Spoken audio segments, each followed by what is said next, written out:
Herkese merhabalar. Ben Kaptan Bahadır Acuner. Bugün 10 Nisan 2020. Normalde tarih atmadığım videolarımı bugün tarihe atıyorum.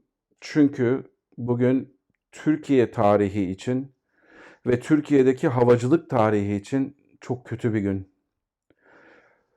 İstanbul'da Atatürk Havalimanı'nda bir sahra hastanesi yapılacağı anlatıldı. Sayın Cumhurbaşkanımız bu konuda çıktı, açıklamada bulundu. Biz de İstanbul'daki Atatürk Havalimanı'nda şu an atıl vaziyette duran gerek otopark, gerek terminal binası, hem iç hat hem de dış hat terminal binalarının bunun için çok uygun olacağını düşünmüştük. Biz aslında hali hazırda inşa halinde olan ve belki de şalterin kaldırmasıyla çok çabuk bir şekilde aktif hale getirilebilecek bu binaların kullanılacağını düşünüyorduk havacı arkadaşlar olarak. Fakat dünden itibaren görmüş olduğumuz manzara gerçekten kelimelerle ifade edilmeyecek derecede hazin. Havaalanları korunaklı yerlerdir. Havaalanları ve çevresi belli manialarla belirlenir. Havaalanlarının etrafında inşaat kolay kolay yapılmaz. Havaalanlarının etrafında yüksek bina olmaz. Çünkü yaklaşmalar açısından önemlidir bu konular. Ama dün sosyal medyaya ve bazı havacılık sitelerinde düşen fotoğrafları gördüğümüz zaman gördüğümüz manzara akıl alabilecek derecede bir şey değil.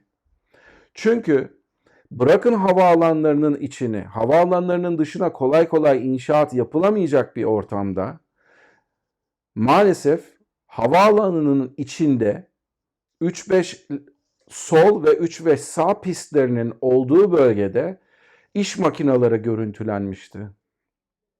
Ne yazık ki o iki büyük piste X işaretleri konularak pistler kapatılmış, pistler iptal edilmiş ve bunların yaklaşma bölgesine inşaat yapılmasına karar verilmişti. Gerçi orada şu an virüs nedeniyle yatan uçaklar var, Türk Hava Yolları'nın uçakları var. Onların oradan kaldırılması için gereken işlemler yapılacaktır ama inanır mısınız? Bir yıl önce açılan İstanbul Havaalanı'ndan sonra sürekli tartışmalara yol açan bu havaalanının bu şekilde bir gecede sorgusuz sualsiz ve bu kadar bu havaalanının önemi göz önünde bulundurulmaksızın kaldırılması, İstanbul'da sanki Sahra Hastanesi yapılacak başka hiçbir arazi yokmuş gibi davranılarak buranın insanların sözde canlarını kurtarmak için kullanacakları bir yer olarak kullanmaları, bu yönde bir karar alınması çok acayip. Bir yıl önce İstanbul Havaalanı açıldığı zaman bunun en büyük destekçilerinden bir tanesi de bendim. Çünkü hakikaten Atatürk Havalimanı talebe karşılamakta son derece yetersiz kalıyordu. Özellikle terminalinin talebi karşılamada yetersizliği vardı ve ben İstanbul Havaalanı'nı da beğenenlerdenim.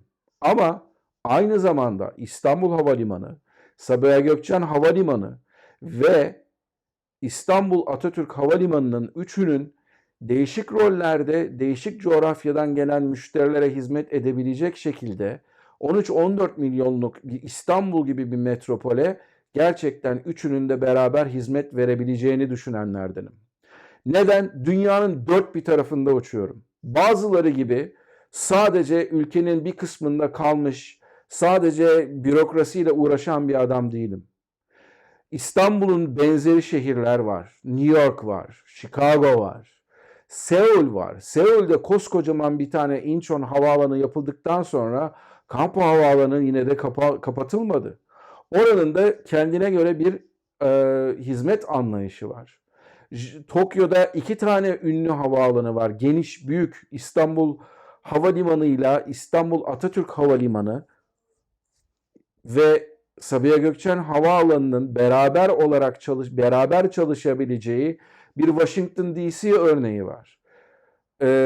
Onun dışında Toronto'da şehrin merkezine yakın bir havaalanının nasıl kullanıldığını, Londra gibi bir metropolde bırakın 3 havaalanını 5, 6, 7, 8 değişik havaalanının o şehre nasıl hizmet ettiğini görmek mümkün.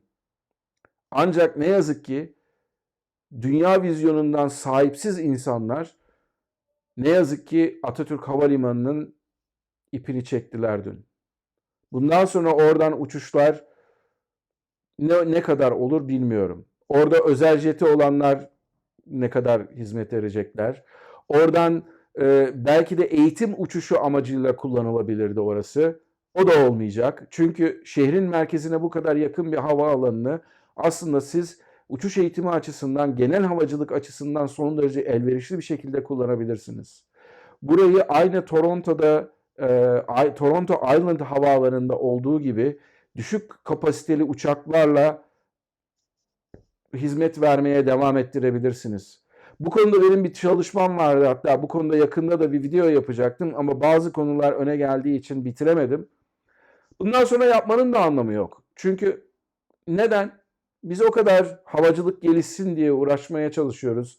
Dünyanın başka yerlerinde nasıl bu işleri çözdüğünü anlatmaya çalışıyoruz. Bu konuda mümkün olduğu kadar size örnekler göstermeye çalışıyoruz. Ama maalesef birileri geliyor diyor ki hayır diyor, burası kapanacak. Ben buraya inşaat yapacağım. Kimin o dediği de önemli değil.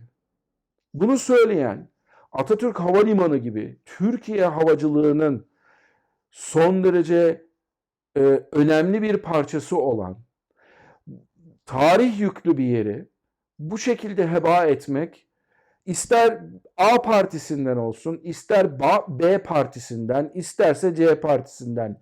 Partinin de önemi değil, önemi yok. Hangi okuldan mezun olduğunun da önemi yok. Hangi bilmem nereden çıktığının da önemi yok. Askermiş önemi yok, sivilmiş önemi yok. Bunu kim söylerse, bu havaalanının yıkılması, yok edilmesi için kim destek verirse ne yazık ki havacılıktan anlamıyor demektir. Havacılığın bu ülke için önemini anlamıyor demektir.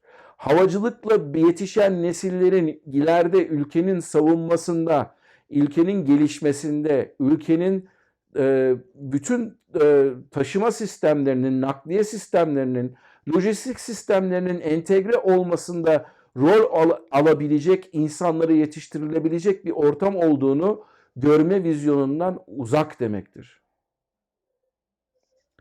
Biz o kadar video çekiyoruz. Dünyaya gösteriyoruz. Ne önemi var ki? Bir gecede dozerler geliyor. 3-5 pistlerinin oraya gidiyor.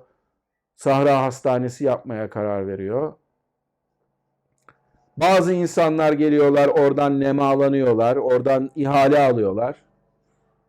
Ne önemi var ki? Havacılık gelişecekmiş. Ya oradaki havacılık müzesi zaten acınacak durumda. Oradaki havacılık müzesini mesela Washington DC'deki Utvar Hazy Müzesi gibi bir müze yapabiliriz. Türkiye'nin o kadar bir havacılık geçmişi var.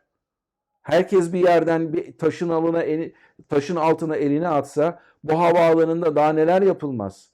İstanbul'un göbeğinde uçuş okulları kurulur. İstanbul'un göbeğinde uçuş üniversitesi kurulur. Havacılık üniversitesi kurulur. Havacılık üniversiteleri buraya taşınır. Buraya gelen uçaklarda öğrenciler gelirler, teknisyen yetişecek olan öğrenciler gelirler. Gözleriyle görerek bir eğitim alırlar. Sadece slaytlardan görerek değil. Olacak mı? Hayır. Çünkü Florya gibi, Yeşilköy gibi, Yeşilyurt gibi son derece katların çıkmasına müsait, inşaattan son derece müthiş paralar götürebilecek bir araziden söz ediyoruz. İşte inşaatla buraya kadar kalkınıyorsunuz ama ondan sonra havacılığınızı geliştirmek istediğiniz zaman uçuş eğitimi verilecek yer olmadığı zaman da artık çok eski 70'lerin Türkiye'sindeki gibi ithal ikameci sistemlerle uçuş eğitimi vermeye çalışıyorsunuz. 10 Nisan 2020 bugün. Bugünü tarihe gözyaşlarıyla kazıyacağız. Atatürk Havalimanı'nın bittiği, bitirildiği gündür bugün. Bundan sonra videolarımı izleyin, izlemeyin. Beni ilgilendirmiyor. Bundan sonra video yapıp yapacağımı da bilmiyorum. Niye yapalım ki? Giderim İngilizce yaparım ya. Türkiye'de bizi dinleyecek, havacıları dinleyecek kim var? Türkiye'de bizi havacılığı gelişmesi için dinleyecek, bizden destek alacak, gelin şunu da elinize atın, bunu da elinize atın diyebilecek kim var? Bütün emekli subaylar, havacı subaylar çıksalar, okullara gitseler, çocuklarımızı yetiştirseler, bütün emekli sivil pilotlar çıksalar, yetişseler ne önemi var ki? Bir gecede dozerler geliyor, havaalanına giriyor, yıkıyor. Gecekondu yıkar gibi. Bu havaalanının adı Atatürk. Bu havaalanının ondan önce adı Yeşilköy'dü. Yeşilköy'de daha Osmanlı zamanında kurulan bir havaalanından bahsediyoruz. Yazıklar olsun.